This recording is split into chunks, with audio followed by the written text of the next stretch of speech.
আসসালামু আলাইকুম ভিউয়ার্স, আমরা আসছি আমাদের মাঠে এক ভাই ধানের আবাদ দেখতে।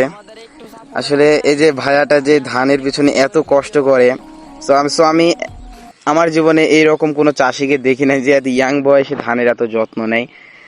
আমি কাল রাতকে 12টা পর্যন্ত দেখছি যে ভাইয়া ধানের ভুঁয়ে পানি দিচ্ছিল। দেখেন ইফতারের আগ মুহূর্তে বিকালবেলা ওয়েদারটা দেখেন একদম বিকাল মুহূর্তে আসেও সে ধানের যত্ন, মানে ধানগুলো না দেখলে তার মনে হয় শান্তি লাগে না। দেখেন এই ধানের ভুঁয়ে এসে এখনো যত্ন নিচ্ছে। ভাইয়া কি ধানগুলো কি না দেখলে ভালো লাগে না? না, আমার ধানগুলাকে আমার অনেক যত্ন করতে মন চায়। আমি জানো এই ধানগুলা থেকে অনেক ধান পাই। এই কারণে আমি ধানের ভুঁয়ে সবসময় কষ্ট করি। আল্লাহ যেন এই কষ্টের ফল আমাকে দেয়। এই কারণে আমি এত কষ্ট করছি ধানের পিছনে। আপনার কষ্টে তো অনেক সুন্দর ধান হয়েছে দেখতেছি। এলাকার মধ্যে তো মানে কারো এরকম ধান হয়নি। কত বড় জায়গা দিয়ে ধান করছেন, বাহ, খুব সুন্দর।